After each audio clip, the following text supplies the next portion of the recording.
بسم الله الرحمن الرحيم.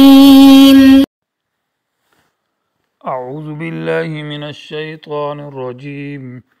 يا أيها الناس قد جاءكم الرسول بالحق من ربكم فآمنوا خيرا لكم وإن تكفروا فإن لله ما في السماوات والأرض وكان الله عليما حكيما۔ عزیز طلبہ اکرام، سبق نمبر 327، سورۃ النساء، آیت نمبر 170۔ یہ سورت کا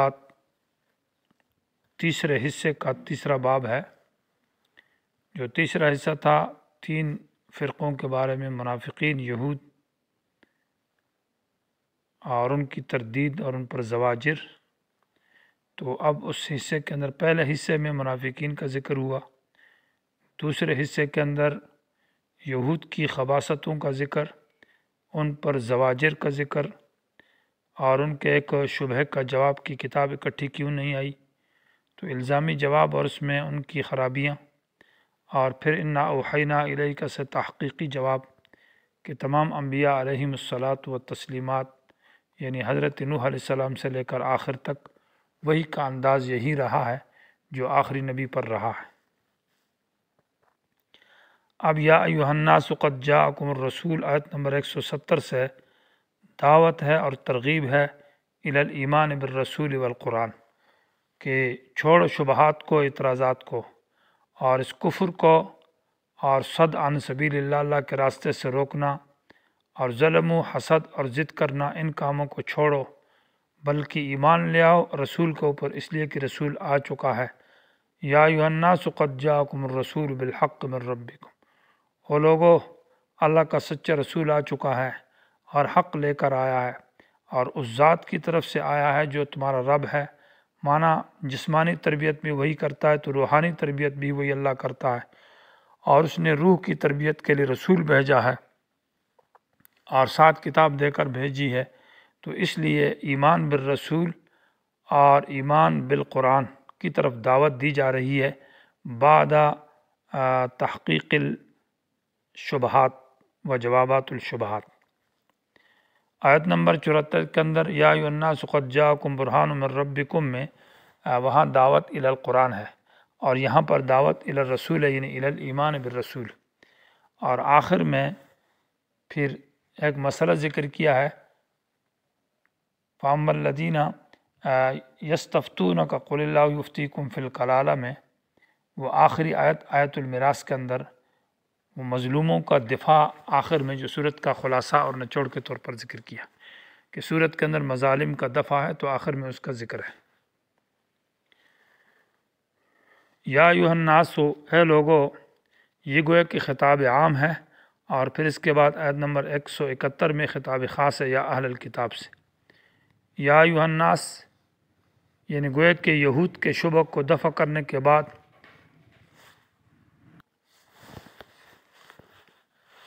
اب دعوت الی الایمان ہے۔ اے لوگو، قد جاءکم الرسول، یقیناً آ چکا ہے رسول، بالحق، حق بیان کرنے کے لیے، یا بالحق معنی جو ملابس ہے، ملابساً بالحق، حق کے ساتھ ملابس ہے، چمٹا ہوا ہے، من ربکم، تمہارے رب کی طرف سے، یعنی تربیت کرنے والا اللہ ہے، تو اللہ نے تمہاری روحانی تربیت کے لیے رسول بھیجا ہے، جیسے کہ اللہ تعالیٰ نے خلق اور رزق کا انتظام کیا تمہاری تربیت جسمانی کے لیے۔ فآمنوا، تو لہٰذا ایمان لے آؤ رسول کے اوپر، اور اس کے ساتھ حسد نہ کرو، کفر نہ کرو، اس کے راستے سے لوگوں کو روکو نہ، جیسے کہ اوپر ذکر ہے کفروا وصدوا عن سبیل اللہ وظلموا، ان کاموں کو چھوڑ دو۔ خیر لکم، یہ منصوب ہے، اور امام خلیل اور سیبویہ کے نزدیک یہاں پر فعل مقدر ہے، ففعلوا، ففعلوا معنی یہ کام کرو، یعنی ایمان لینا، رسول کے اوپر ایمان لے آنا، یہ والا کام کرو، خیرن لکم، تمہارے لیے بہتر ہے، ففعلوا خیرن، کرو نیکی کا کام، اچھا کام، لکم جو تمہارے لیے بہتر ہے۔ اور جبکہ فراق کے نزدیک یہاں پر موصوف محذوف ہے، ایماناً خیرن، فآمنوا، ایمان لے آؤ، ایماناً ایسا ایمان، خیرن لکم جو تمہارے لیے بہتر ہے، گویا کہ خیرن موصوف محذوف کی صفت ہے، اور یہ مفعول مطلق ہے آمنو کے لیے۔ تیسرا قول ہے اس میں کسائی کا، وہ یہاں یکن فعل کو مقدر مانتے ہیں، عام جو مشہور ہے، فآمنو ایمان لے آؤ، یکن یہ ایمان لانا خیرن ہوگا بہتر لکم تمہارے لیے، وَإِن تکفروا اگر تم نے انکار کیا اور نبی پر ایمان نہیں لائے تو جزا محذوف ہے، فَهُوَ قادر علی تعذیبکم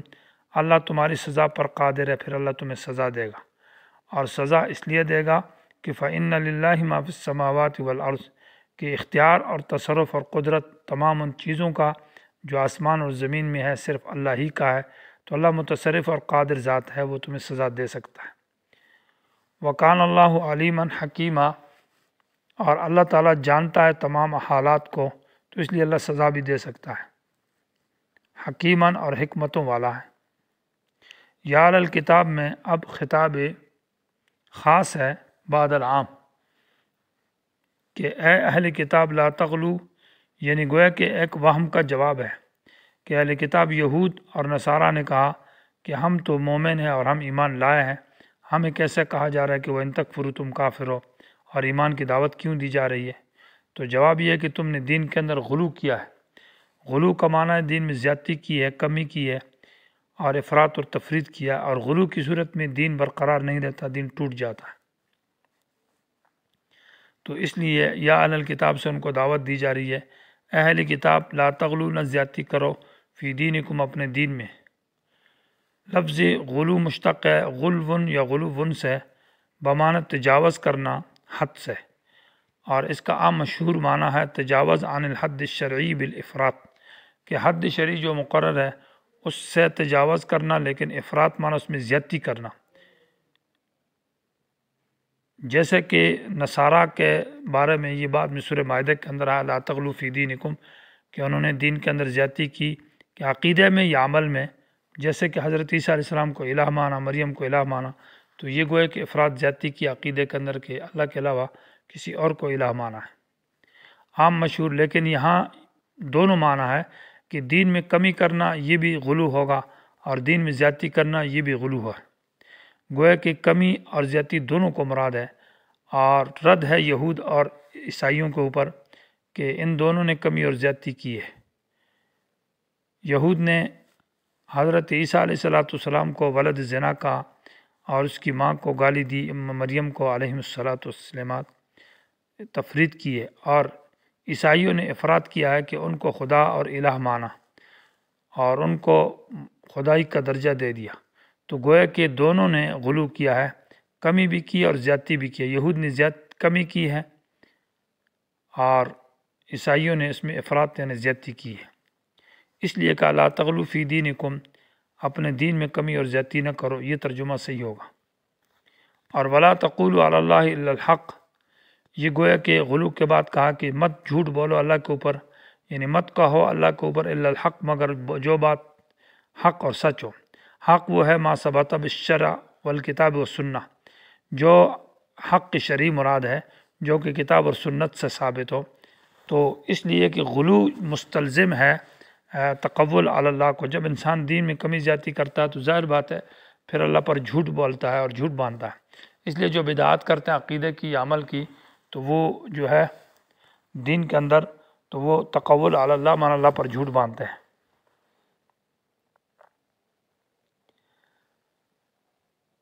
ایک حدیث میں آتا ہے کہ ایک اعرابی شخص آیا نبی علیہ السلام کے پاس، اور آپ صلی اللہ علیہ وسلم نے اس کو کچھ اعمال بتائے، اور اس نے جاتے ہوا کہا واللہ اللہ کی قسم لا ازید فیہا ولا انقص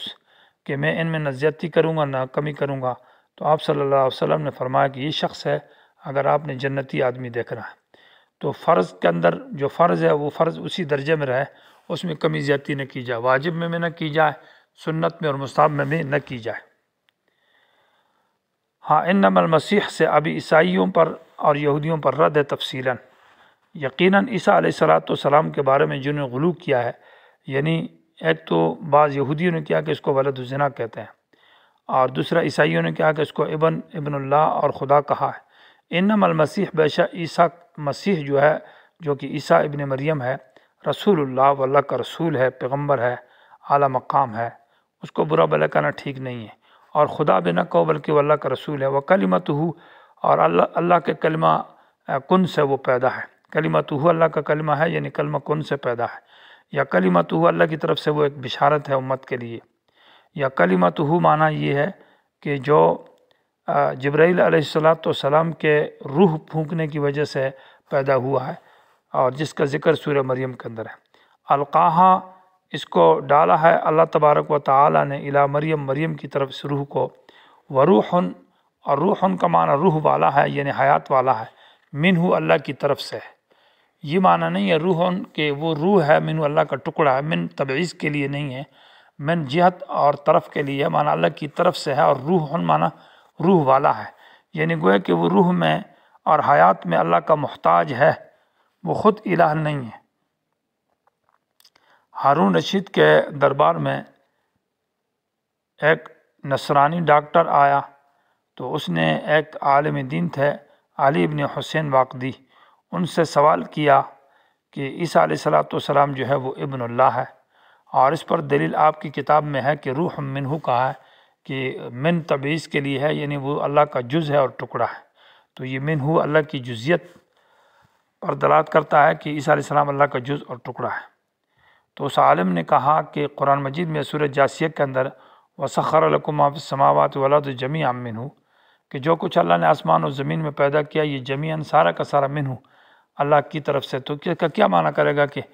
یہ سب کائنات اللہ کا جز اور ٹکڑا، پھر آپ بھی اللہ کا جز اور ابن اور میں بھی ہوں؟ تو وہ خاموش ہو گیا اور لاجواب ہو گیا۔ اس لیے من جو ہے یہ تبعیض پر دلالت کرنے میں نص تو نہیں ہے، یہاں تو من طرف کے لیے اور جہت کے لیے۔ تو ہارون رشید نے اس عالم کو بہت بڑا انعام دیا۔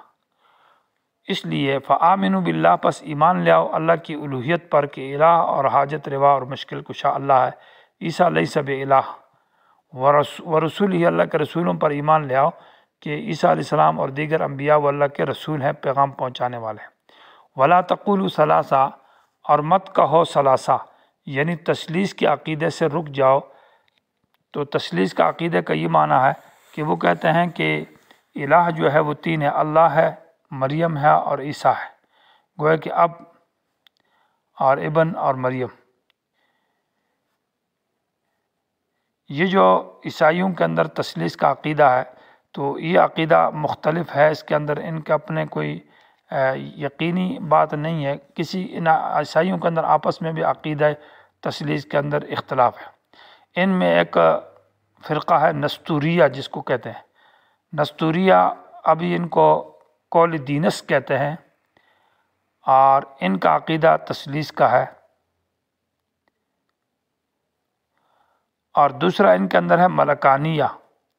اور تیسرا ان کے اندر فرقہ یعقوبیہ، گویا کہ یہ سب شریک ہیں عقیدہ تثلیث میں، اور یہ عقیدہ تثلیث رکھتے ہیں۔ عقیدہ تثلیث کا یہ معنی یہ ہے کہ اللہ ایک ہے اور مریم دو اور عیسیٰ جو ابن اللہ ہے یہ تین ہے، تو اس تینوں کو الہ کہا جاتا ہے۔ یا اس کا یہ معنی ہے کہ اللہ ایک جوہر ہے اور اس کے تین اقانیم یعنی تین اجزاء اور اشخاص ہیں، ایک اقنوم اب ہے، ایک ابن ہے، ایک روح القدس ہے۔ تو ان تین اجزاء سے گویا کہ اللہ ایک جوہر جو ہے نا وہ اللہ خدا بنا ہوا ہے۔ اور ایک اور عقیدہ اس میں ان کا یہ ہے، یوں کہتے ہیں کہ دیگر کہ اللہ ایک ذات ہے، تو دوسری چیز علم ہے اور تیسری حیات ہے، تو علم اور حیات اور اللہ ایک ذات، یہ تین گویا کہ عقیدہ تثلیث تین چیزیں ہوگی، یہ الہ ہو گیا، علم بھی الہ، حیات بھی الہ ہے اور اللہ ذات الہ ہے، یہ معبود ہے۔ یا جیسے کہ ان کا یہ عقیدہ ہے کہ سورج ہے مثال طور پر،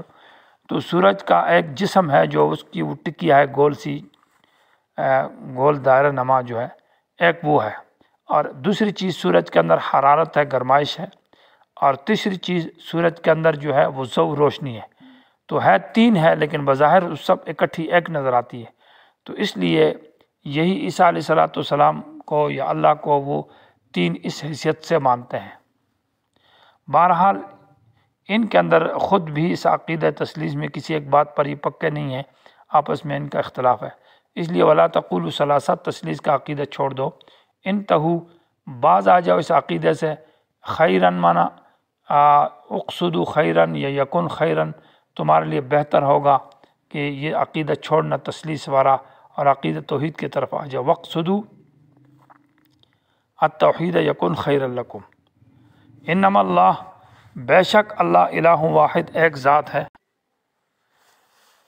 انما اللہ الہ واحد، بے شک اللہ ایک وحدہ لا شریک ذات ہے، اس کا کوئی جز نہیں ہے، وہ کسی کے ساتھ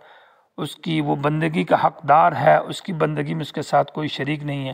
سبحانہ، اللہ پاک ہے، یکون لہ ولد، کہ اس کے لیے ولد ہو، نہ ولد حقیقی ہے اور نہ ولد حکمی ہے جو اس کا نائب ہے۔ اللہ ان ولد نائبوں سے پاک ہے۔ اس کی وجہ یہ ہے کہ لہو ما فی السماوات و ما فی الارض، اللہ ہی کے اختیار میں ہے وہ چیزیں جو آسمان میں اور جو زمین میں ہے،